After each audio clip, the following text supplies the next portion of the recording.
Katie Hopkins has once again found herself at the center of controversy, but this time it's far more serious. She has revealed that she was arrested and interviewed under caution over her outspoken livestream series, Katie's Arms. Let's break it down, but first, hit the like button and subscribe to the channel for more. According to Katie, the charge falls under so-called online communications offenses, in plain English, a crime of speech. She said herself that she is now waiting to be charged. Let that sink in. In Britain today, a commentator can face arrest and potentially prison time, not for violence, not for fraud, not for theft, but for words spoken into a camera. Katie explained that police officers interviewed her under caution, grilling her over what she said during her broadcasts. She describes the situation bluntly. She was arrested for a crime of speech. And that phrase alone cuts to the heart of a much bigger issue. Because whether you like Katie Hopkins or loathe her, whether you agree with her views or not, the principle here matters. If the state can criminalize speech, even unpopular or provocative speech, then the boundary between free expression and state censorship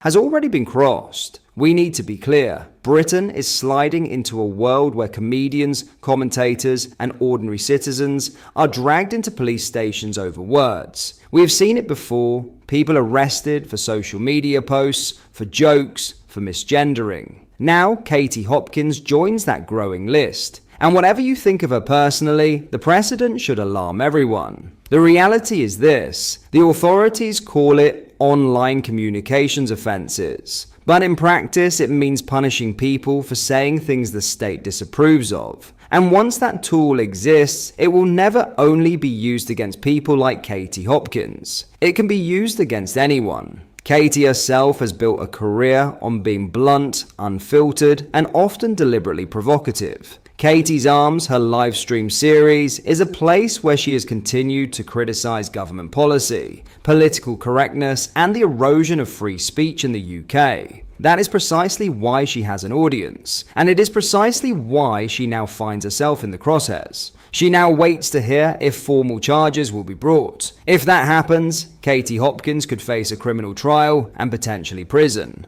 All for words. And make no mistake, that is exactly what the British establishment wants, to make an example out of high-profile dissenters, to scare others into silence. What makes this all the more disturbing is the timing. This comes in the same year that Britain has rolled out sweeping new powers under the Online Safety Act, with Ofcom now acting as the speech police of the internet. Combine that with an ever-expanding list of hate speech and harmful content, and the space for free expression is narrowing fast. Katie has always been a divisive figure. The mainstream media demonizes her, advertisers shun her, and she has been deplatformed time and again. But for her to now face possible prison over livestream commentary, that crosses into authoritarian territory. And it poses a simple but chilling question. If Katie Hopkins can be arrested for speech today, who will it be tomorrow? We will show you Katie's own words so you can hear exactly how she explains it. What my comedy shows do,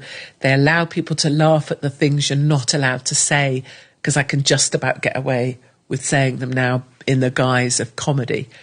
And it's a fine line. I was arrested and interviewed under caution. I haven't spoken about this yet, about 3 weeks ago. And I'm waiting to be charged for the crime of online communications, crime of speech. For my Katie's, I do a pub night online called the Katie's Arms. I love the Katie's Arms. So I've been arrested for that. I see. Because of what I said on my Katie's Arms pub. You know, when you talk about that, the role of a comedian, it reminds me of the role of a journalist. Because when I was growing up as a journalist, you know, we didn't expect to be liked by the government, and we always got complaints from the audience. And you were sort of, and the mantra was, if you're hated by everybody, you're doing something right. You know, if everybody's unhappy with you. And then suddenly along the way, we became crowd pleasers. I don't know. And there you have it. Katie Hopkins, in her own words, describing what it means to be arrested in Britain today for nothing more than speaking her mind. Whether you agree with her or not, the principle is crystal clear. When speech itself becomes a crime, democracy begins to die. This isn't about left or right Katie Hopkins or anyone else. It's about the right of people in a supposedly free country to express themselves without fear of police knocking on their door. If the establishment can silence her, they can silence anyone. The question is no longer if free speech is under attack in Britain. The question is, how much longer will people tolerate it? In other news, a Liberal Democrat MP has urged the government to accelerate asylum application processing to address workforce gaps in agriculture and hospitality. Marie Goldman, who represents Chelmsford, argued that approved asylum seekers should be permitted to fill positions in industries experiencing severe staff shortages. We need more people in our hospitality industry and people picking our crops, for example, Ms. Goldman told GB News. The MP criticised the current system where applicants remain in limbo awaiting decisions. If they are languishing in the asylum system, we're getting nowhere. People are frustrated, and I can understand why, she said.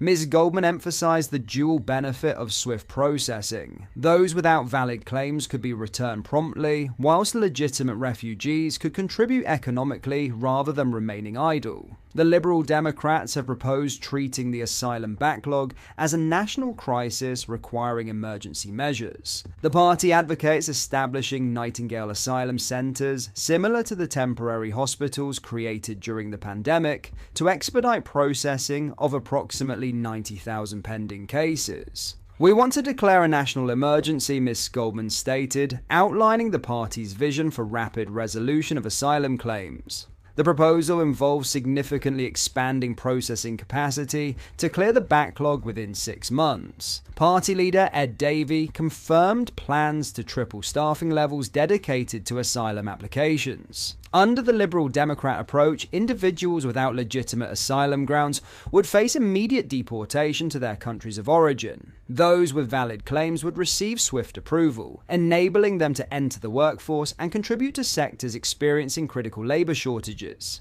Ed Davey has framed the asylum processing reforms as both economically sensible and morally necessary. The Liberal Democrat leader argued that swift processing would eliminate hotel accommodation costs whilst addressing the mental health challenges many asylum seekers face. A lot of them have got mental health problems, trauma they've escaped from, and are worried about relatives left behind, Davey told The Guardian. He accused the previous Conservative government of deliberately creating delays as a misguided deterrent strategy. Kemi Badenoch should apologise for the Conservatives explicitly trying to build a backlog of asylum applications, Mr. Davey said. The party leader maintained that rapid processing would undermine far-right narratives. It also takes away a target for the likes of Tommy Robinson, he stated, positioning efficient asylum handling as crucial for social cohesion.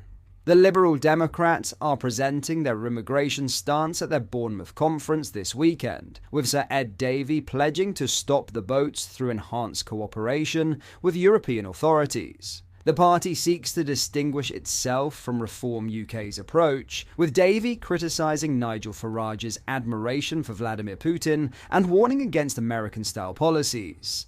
The more Nigel Farage and Reform are exposed for what they believe in, the more people look for other parties of change, Mr. Davey told Sky News. Party strategists are targeting dozens of Conservative-held constituencies, believing they can attract voters dissatisfied with both major parties. The Liberal Democrats secured 72 MPs in last year's election and aim to expand their influence by focusing on practical solutions to immigration alongside their traditional priorities of healthcare and living costs. The Liberal Democrats are using the asylum backlog to draw a sharp contrast with their rivals, pitching themselves as the party of practical solutions rather than political posturing.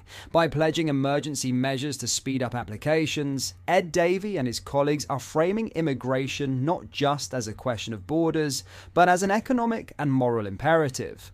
With their conference underway, the party is betting that voters frustrated by delays and by the polarised debate around asylum will respond to a message of urgency, efficiency and compassion. What are your thoughts on what we discussed in today's video? Let me know down in the comments section below. If you've not yet already, make sure you do drop a like on this video and subscribe to the channel for more British content. Thank you, take care, goodbye.